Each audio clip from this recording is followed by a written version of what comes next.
sponsored by the European Association of Personality Psychology. People are still kind of trickling in from the poster session, but we'll go ahead and get started. It's our second day of EAPP 2021, and we hope you've been enjoying the programming today.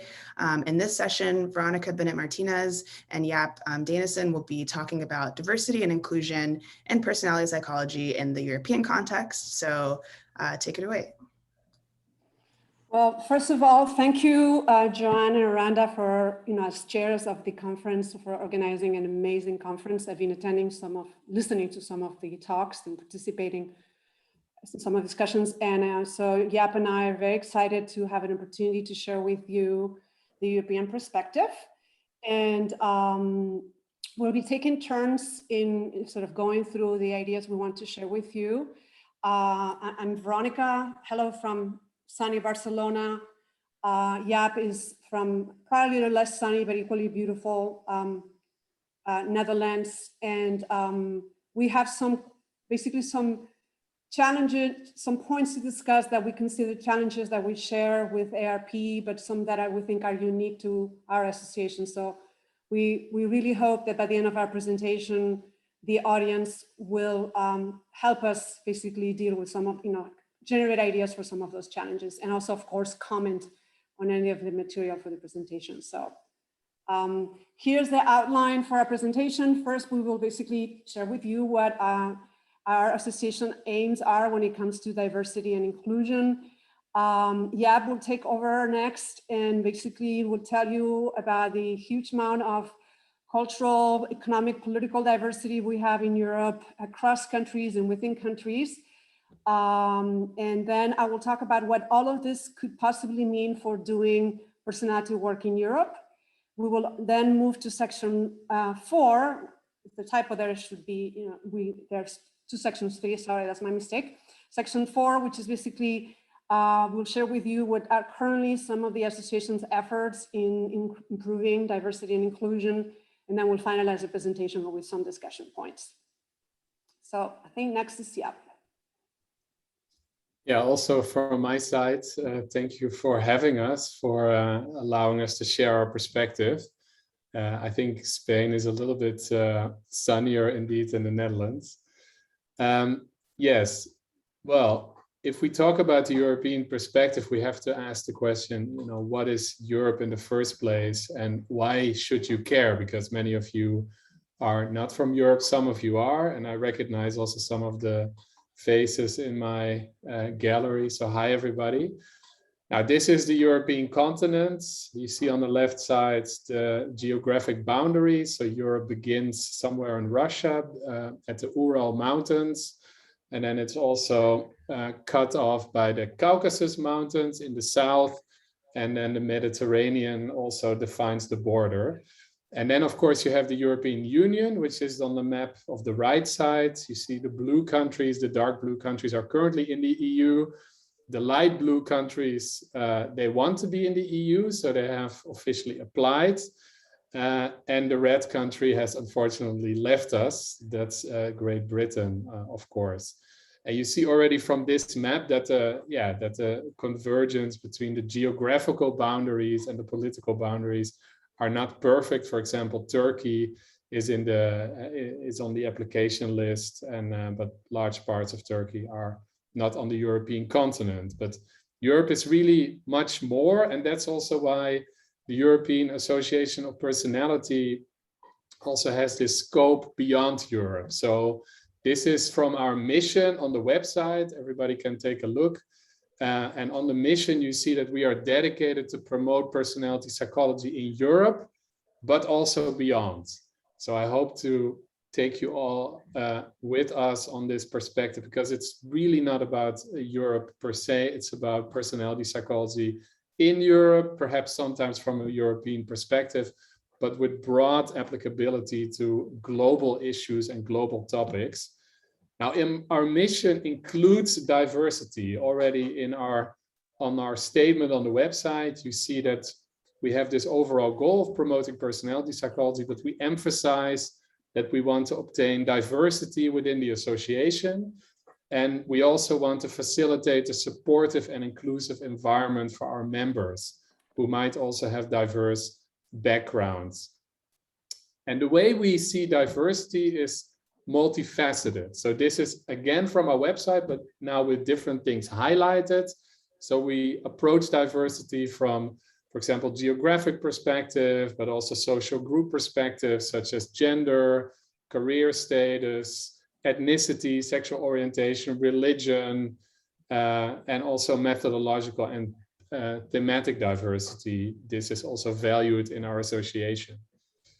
And because we are now speaking at an American conference, I know actually that many of you are quite knowledgeable about Europe and have visited Europe before, but this might not apply to everyone. And even for Veronica and myself, while researching the background, we actually came up with a lot of surprising facts and figures about European diversity. So we thought it would be very relevant to share with you some of our findings from this fact-finding mission.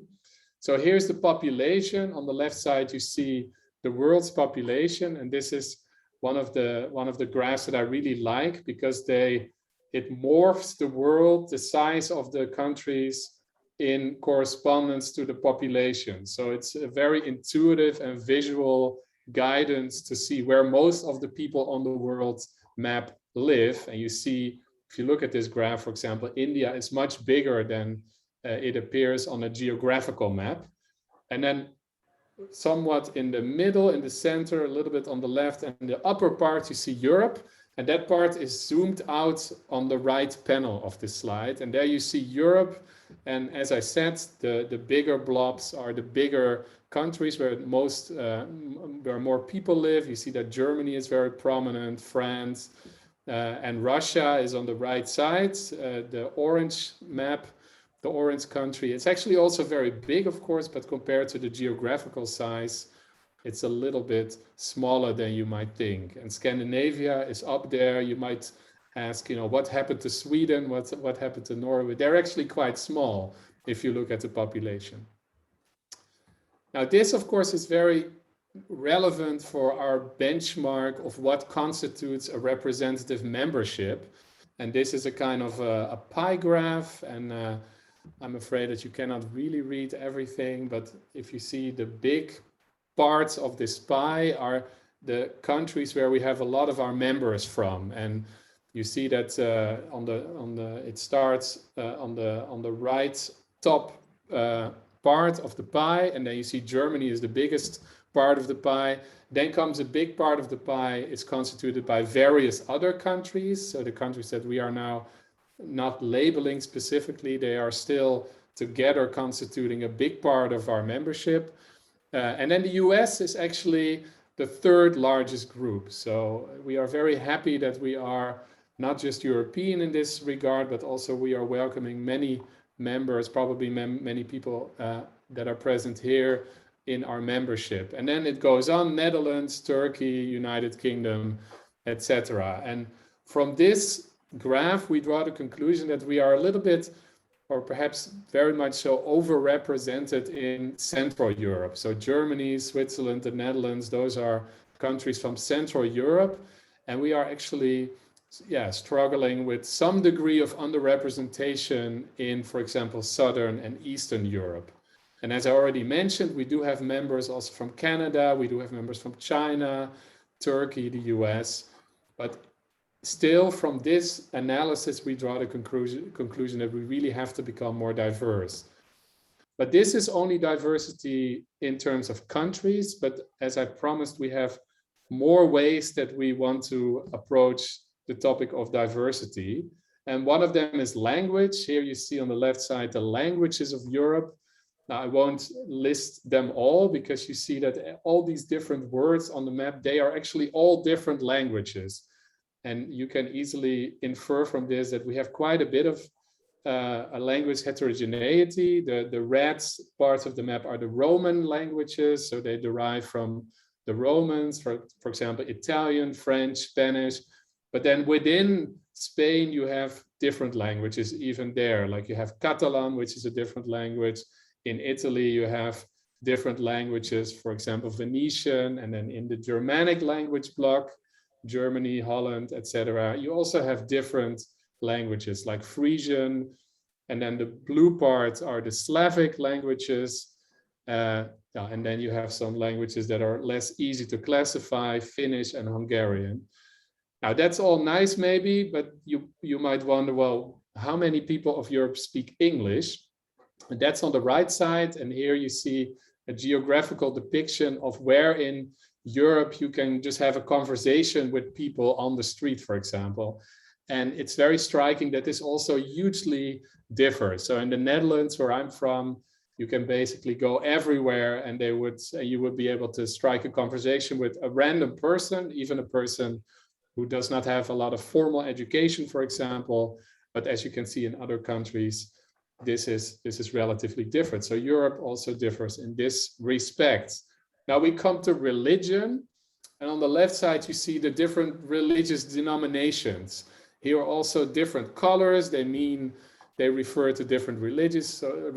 So you have the blue part, that's the Catholic part. The purple part refers to the Protestant part. And in my own country, the Netherlands, the south is Catholic, the north is Protestant. So you have very often also these within country differences. And one of the things that I personally learned from looking at this graph is that we actually have also Buddhism in Europe. In the Russian region of Kalmykia, you have a Buddhist enclave, which derives from descendants of Mongol tribes that settled there at one point. But then that's only religious denomination. But obviously, regions in Europe also very much differ in how strongly they emphasize religion. So on the right side, you see the percentage of people who find religion very important. And here you find a very striking pattern as well. Like in the west of Europe, like Germany, France, to some degree also the Netherlands, the UK, religion is not very important to people. But if you go further east and south, this changes. So for example, in Greece and Romania, you see that the places on the map are more dark. So that means that religion plays a much stronger role in those countries. Economy is one dimension that is also very divergent in Europe. So on the left side, you see GDP. And if a region is blue, it means that they earn more money per capita. And here you see that the Netherlands, Germany, parts of Italy, also Scandinavia, these people on average earn a lot of money. But people in the east of Europe and people in the south of Europe, they earn less. And then you have differences also within countries. So if you look, for example, at Italy, you see a very, very stark difference. So that the north of Italy is actually very rich, but the south of Italy is very or relatively poor. Of course, compared to other countries in the world, poverty is relative. There are no famines in poor parts of Europe. There are no problems with drinking waters, but relatively speaking, there is more poverty there. And on the right side, you see the economic industries, and also there are huge differences. So a country like the Netherlands, there is more service and financial industry, science, and other regions are more industrial and agricultural. Now for diversity, it's really important, and this comes now closer to the focus of our talk. It's really important to look at migration patterns. And here also there are lots of differences in relative percentages of migration. So on the left side of the map, you see how many percentage of the population is foreign born. And you see relatively large percentages, for example, in Germany, in Austria, in Switzerland, also Scandinavia. But if you go more to Eastern Europe, actually there are not many migrants. If you look at a country like Poland, for example. And then the composition of the migrant populations is also different. So this map on the right asks the question, so where are the migrants typically from in each individual country? And you see that sometimes there are links with the colonial history of a country. So for example, the most frequent migrant group in the UK is from India because it was a colony of Great Britain.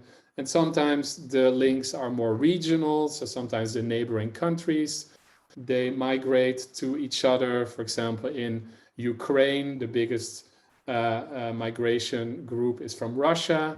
sometimes migration flows also have an origin in humanitarian crisis. For example, the biggest migrant group in Turkey is from Syria because of the conflict there. And also, of course, there were many Syrian refugees who also went to, for example, Germany and Scandinavia. Now but migration, as you probably know, is not without discussion. And Europe actually has faced a lot of racism as well. We also have issues with discrimination, just like other countries. But you might be surprised that the focus of these discrimination, this discrimination is different. So here you see on the left side a graph that is the result from a survey, and they have this survey compared prejudices towards Roma and Sinti, which are sometimes called, but this is not a politically correct term, they are sometimes called gypsies by some people, Muslims, Black people, gay people, and Jewish people. And you see perhaps clearly that at least in the countries of Western Europe, there is relatively little prejudice towards Black people, gay people, and Jewish people, but there is much more prejudice towards Roma and Sinti and Muslim individuals. And this might perhaps already differ a great deal from the situation in the US. And then on the right side, you see tolerance towards LGBTQ individuals. And here also there is a very, very striking gradient. So if a country is more green on this map, there is a greater tolerance towards sexual minorities. And you see that the countries in Western Europe, on average, perhaps with the exception of Ireland, they have a great or a relatively great tolerance. But if you move more east and also southeast, the tolerance decreases. And actually, there are ongoing struggles now in some countries, like, for example, Hungary, where they are fighting for acceptance of LGBT status. So I will now, after this mini lecture about the European diversity, give the word back to Veronica, who's going to draw some conclusions and then also some psychological implications. Veronica. Thank you, Jaap. We're a little bit behind time, but I think we can do it. So basically, one conclusion that you can draw from Jaap's part of the presentation is that there's huge diversity when it comes to culture, language, economic prosperity, religion, across countries in Europe and within countries in Europe. And initially he had the word, this is a big mess on the presentation. And he, we put it in quotation marks, and he thought that wasn't a good word, but I think the word mess, it can also be good, because mess means complexity. And what this means, I think, is that we can, use those challenges to basically create opportunities for us. But basically, this slide tells you that when we think about diversity and inclusion in European context, we're definitely dealing with a very different animal, even if at the experiential level, what lack of diversity and inclusion in terms of stigma, prejudice, and discrimination, we know psychologically, of course, might share some features with, what happens in the United States, but it's a very different animal. I think we're ready for the next slide. And what does this mean for doing personality research in Europe? Well, as I said earlier, I think this means that the challenges are different. And I will start with the premise that I always share when I talk about issues like this, which is that all psychological research is cultural psychology research. So in doing those issues, in looking at personality, studying personality issues in Europe, we have to look at the cultural context. We have to do that anyway.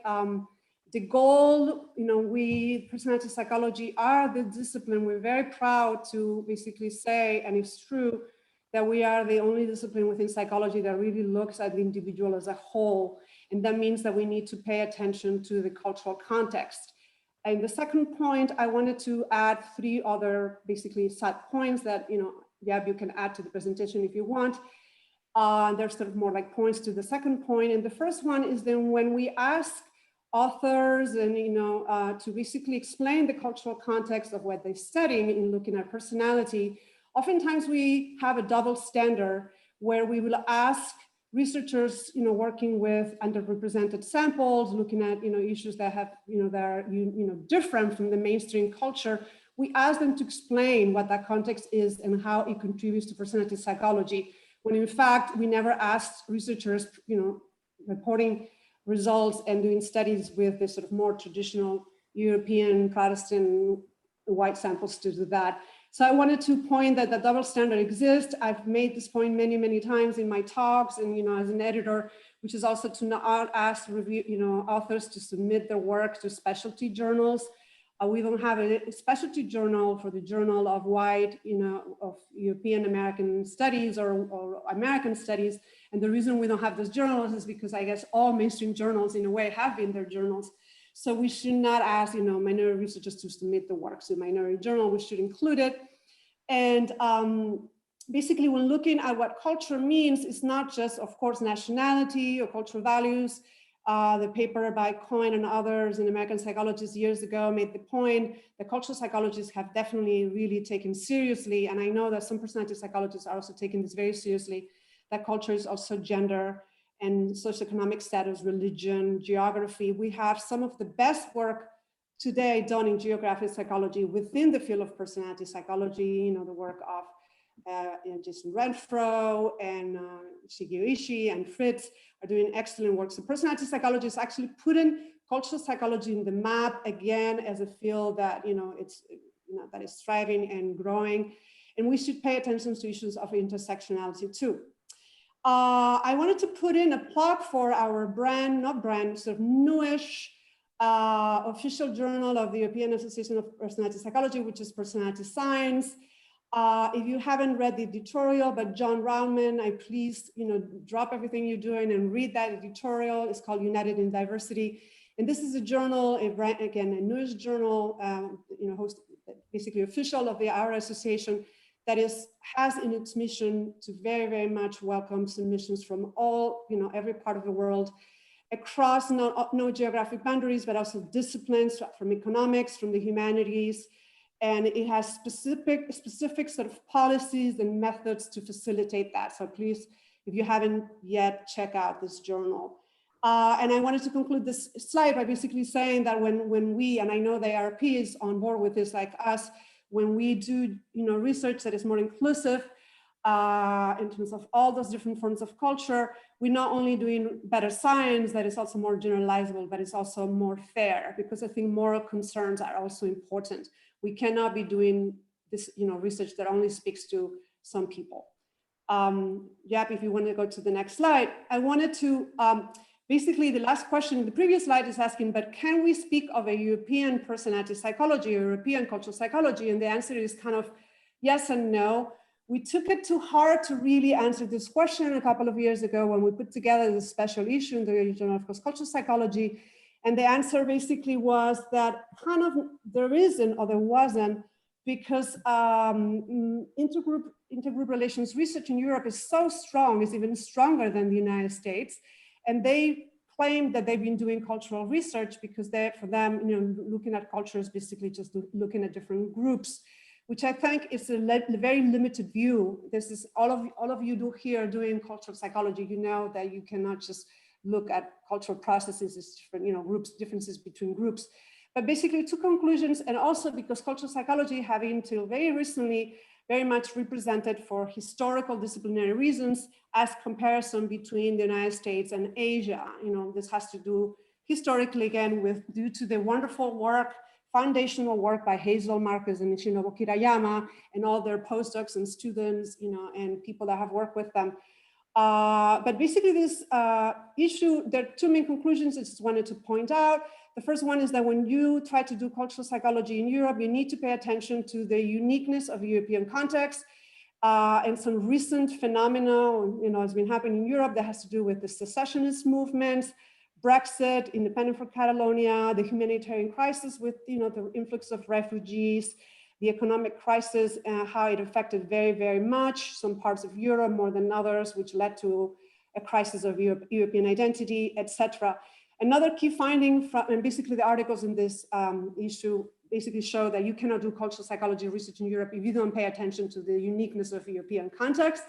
Another, I think, very important finding from this issue is that there is something called European culture, which is basically the paper looking at cultural values that basically shows that The unique characteristics of cultural values in Europe are two, mainly, very broadly speaking. One is that individualism prevails in Europe, particularly in the West, but it's a very different type of individualism from the one we see in Canada, the United States, and Australia. It's a horizontal type of individualism that emphasizes uniqueness and agency, but also egalitarian, and it's called horizontal individualism.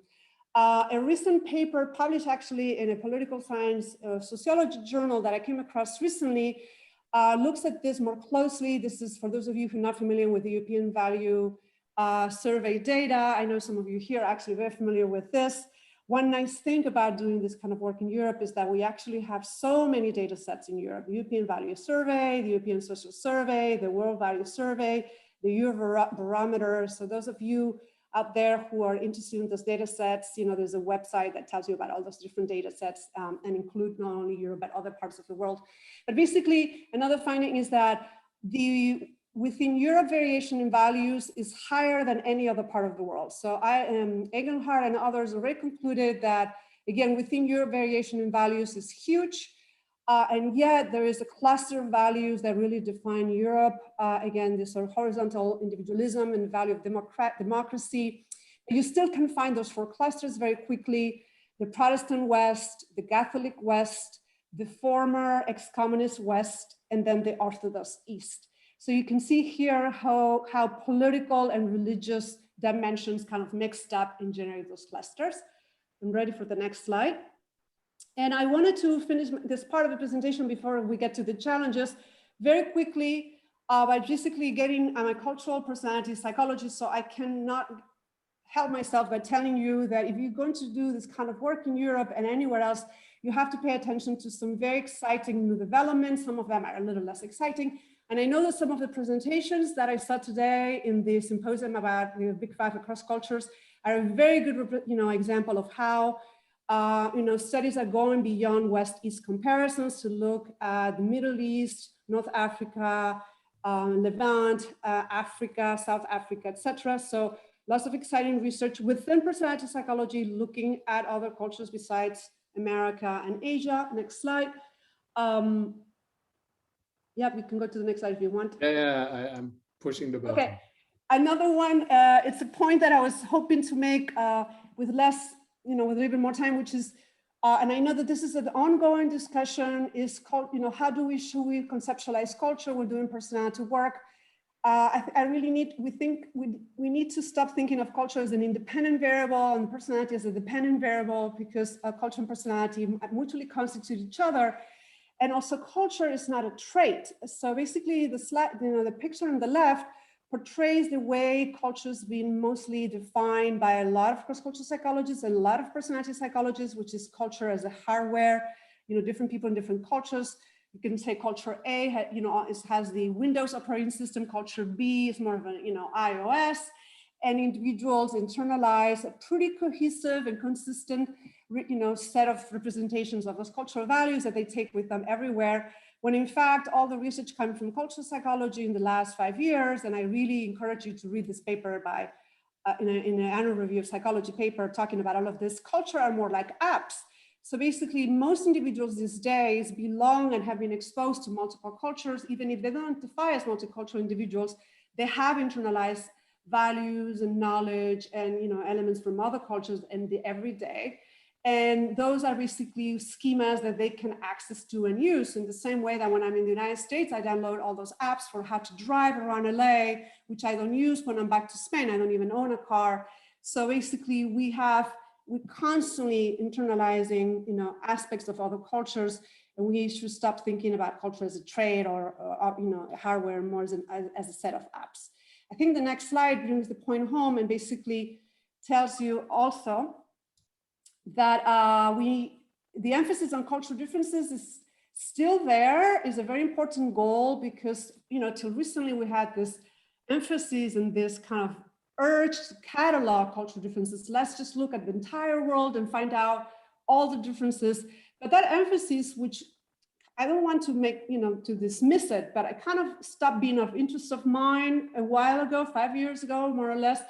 And basically, I've become much more interested, and I think many of you who do work on identity and narratives is basically how cultural dynamics operate within individuals. And this is actually, turns out the personality psychologists are very well equipped to look at this, because individuals, given that we download all those different apps from all those different cultures we're exposed to, we're negotiating cultures within ourselves. So this emphasis on cultural differences between group differences is going away, and more cultural psychology is interested in cultural dynamics within individuals. And I will be as far as saying that we are better equipped to look at this than perhaps other disciplines within psychology. And I think the last slide of this part of the presentation is that personality psychologists are also very well equipped to look at, studies that go beyond two cultures, big data, large N studies, multi-level modeling, and triangulation is another method that I often think is very good, which is to pick 3 or 4 cultures that share some cultural dimensions but are different in others, and theorize about how they might differ. So I think this is hopefully excited you about how European context can definitely fulfill some of those promises. And I think the next slide is about, this is how we get to the part where we talk about how EAPP is basically dealing with those issues at the policy level, and it's Jaap's turn. Yeah, I don't want to skip my turn necessarily, but I do want to gain some time. So I want to share with the audience, what is on the slides are basically some initiatives that we are currently undertaking to boost diversity.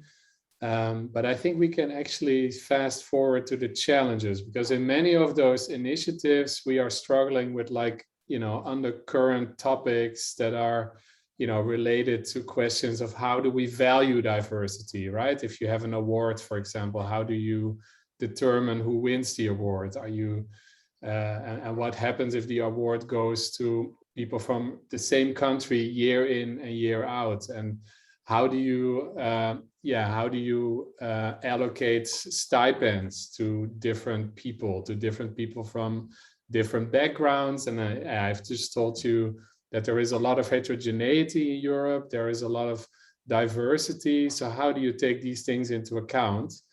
So Veronica, would you mind that we fast forward to the challenges so we have a little bit more time to discuss with this distinguished audience that we are currently... I only wanted to say that if you show the slide about the regional advocates, I won't talk about it. I'll just say that we take our mission to extend our field beyond Europe, and we're about to launch this initiative where we're basically, some of you might get emails from me because we are going to have representatives from all over the world, and they'll have the mission to broaden our field and basically engage in outreach activities for our association.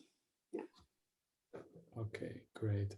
I think the first challenge, Veronica, was for you, and then I discussed the second challenge, and then the third is again for you. And maybe we can just try to involve the audience, because this is actually stuff that we are struggling with. So we want to show also that not just our great initiatives, but also our vulnerability and doubts, because some of these things are very complicated. And so we would really welcome some inputs from all of you. So this is the part of the presentation where we hope that you are going to start writing down some answers that we can, and ideas that we can share collectively. I would say that challenge 1 is common to IARP and R and S. It's not that the other ones are not, but and it's basically how to value quality when it comes to giving awards, resources, slots in the summer school. And there's just so many discussions about this happening right now in all fields, how we define quality. And we know, for instance, the European Research Council years ago stopped asking researchers to provide a full copy of their CVs. Just wanted to ask researchers who are applying for huge amounts of money to provide a little narrative of what they consider their biggest accomplishments. So it's actually a narrative where you talk about what you've done and what you consider your biggest achievements. Interesting that is a narrative. And then basically list your 5 most prominent publications. Of course, the publications are going to be in better journals and most prestigious journals if you come from those areas of Europe where personality psychology is more represented and it has more resources. So we can talk about different ways of defining research quality when it comes to sharing resources and giving awards, inviting keynote speakers, etc. You're next, yeah. Well, maybe we ask for some opinions, or do you want to gather opinions later at the end of the talk, Veronica? I don't care. I think maybe it's better if we do the three of them and then we kind of stop. Yeah. All right, let's do that. Yeah. Yeah, and then we keep them on the slides so that everybody can just react to one of them. Yeah, and a related issue. And then we stop talking.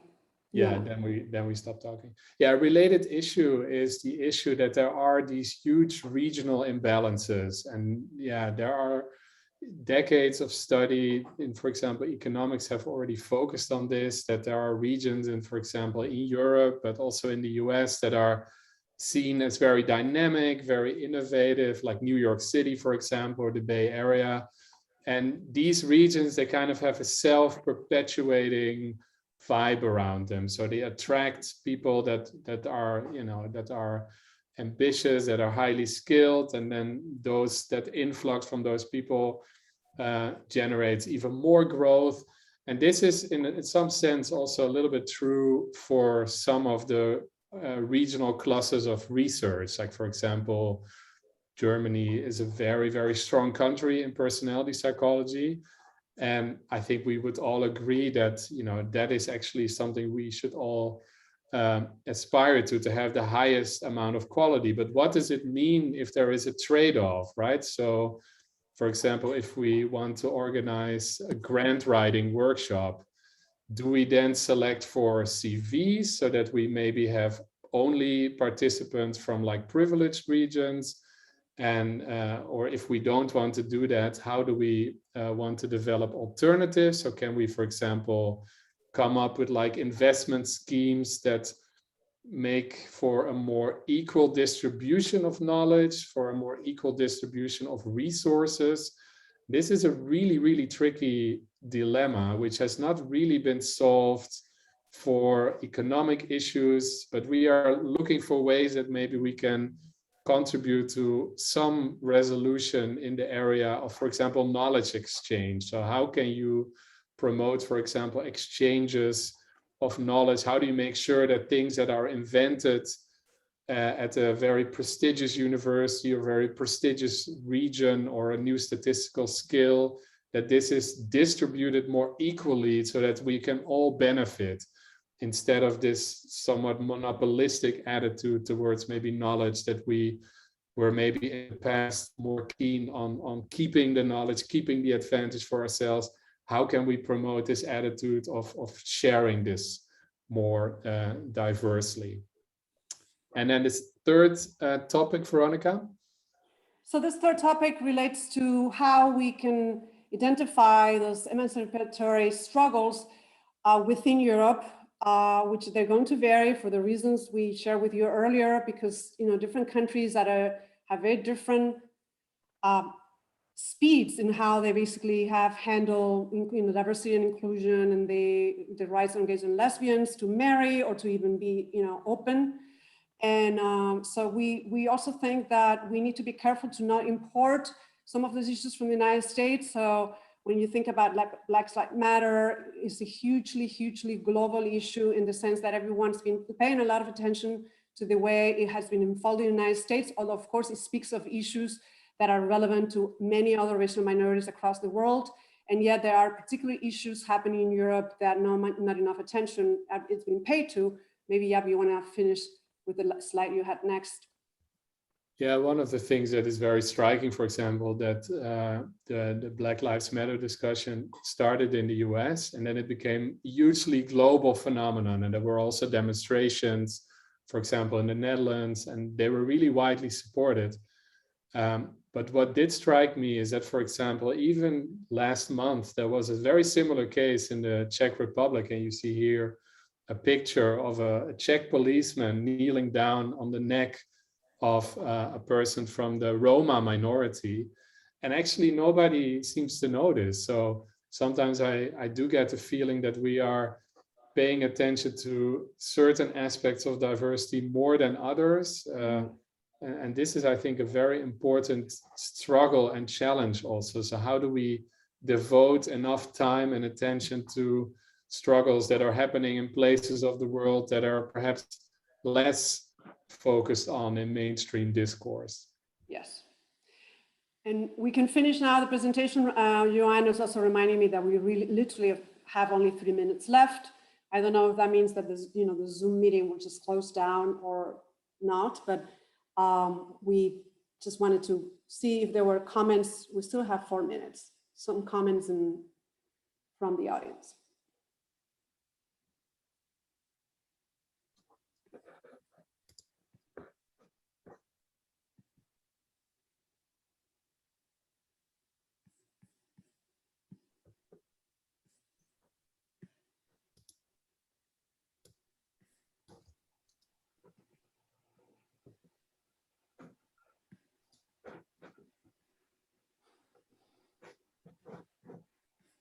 Yep, looks like we left everyone either speechless or bored. I just had a follow-up question to something you said then, Jaap, about like the fact that there might be certain issues of inequity and injustice that people might be paying less attention to. So I think the example of the Roma community is a really good one. So is what you're saying that researchers in the European context need to be reflective on what the sources of injustice are and then act on them? Or are you saying that there might be certain themes that the people who care about diversity might gravitate to, but you should be concerned about like maybe sort of moving towards those things without first thinking about what's really important in my context or in our more immediate European context? So I guess I'm asking for a little bit of clarity about what you mean about people not focusing on sort of issues of injustice that might be in their backyard. Yeah, that's a really wonderful question and very difficult to answer, I think. But I think we should all realize that in spite of our like globalistic attitudes and our interconnectedness, and that we travel to many different cultures, we are still also local individuals. So, and from that perspective, at least I as a European, I'm sometimes struggling with the fact that the discourse is very much about struggles in other places, and we are sort of blind to the struggles that are happening in our backyard. So there is a lot of discrimination, as I said, towards Muslims, and I think it's then maybe sometimes easier for Europeans to become very concerned about other kinds of struggles, but forget that actually in their own backyard there is discrimination. People are rejected from job applications, etc. And I think everybody, because he or she is embedded in a local network, that's also the area where we can have most impact also. So while I'm not against a more global perspective, I think we can all help each other with like underlying aspects of the struggle for emancipation of minorities and for equal representation. We do also have a responsibility for these issues in our own local ecology. And for example, we really have to push the boundary where it is presenting itself for each of us, I think. What do you think then, Aranda? What do you think yourself? Oh no, so I do appreciate your point about being mindful of what, like, in our local context, right? What the major sources of inequity and injustice are. The challenge is then sort of trying to figure out how you mobilize, sort of resources and allies in fighting against that. And given that my guess is that these issues probably vary within Europe as well, right? Yeah. From your perspective, what the challenge would be trying to sort of, both as a European association, coming up with some sort of common framework to deal with these issues, while also acknowledging that the issues in Britain and the issues in Bulgaria and the issues in Germany also might be very different. Yeah, no, for sure. But I actually researching this talk, I was also looking like maybe there are special issues for more regional topics, but I haven't found that much. I think there is some attention to Muslim discrimination. There is not a lot of attention for Roma discrimination. So I really think we should be focusing on this more. And then by focusing on local struggles, I think only then we can draw conclusions about issues that are more generalizable across theaters. Yeah, that makes sense. I just wanted to add that we also should be mindful of how much studying those issues is actually politically sensitive for some researchers in some countries in Europe. So, and I don't know if you're aware, but several colleagues of mine in social psychology had issues where they were not promoted to full professor. They were plainly fired because they studied those issues, namely in Poland and Hungary. So yeah, I mean, those, and you know, that's an added challenge, that depending where you're looking at those, you know, studies and, you know, the interest in looking at those struggles, there might be not only not resources to do it, but it might be actually something that you're not allowed to do. That's an excellent point. Which is a luxury that the United States doesn't have. That a problem the United States doesn't have. Yes, I think.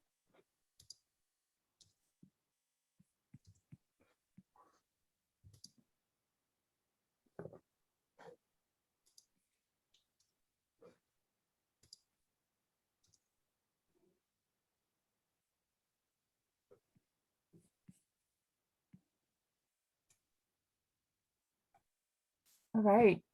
Thank you so much, Veronica and Yap, for this is such an informative talk. And I know that you wanted to have a little bit more time of discussion, but I think a lot of us are absorbing what you're sharing. And what I think would be really great is to continue this conversation in our GatherTown space if y'all can show up. We'll be doing lots of different things there too. So we'll be having a speed meet event that Kelsey and Nick will be facilitating. But of course, like we encourage, there's different spaces to gather in the GatherTown. And with that, I think we can close today's session. I want to thank you again, Veronica and Yap, and to the EAPP. We'll see you all in GatherTown in a minute or next week. Thanks so much. Thank you to everyone for attending. Thank you. Yeah, thanks a lot for attending.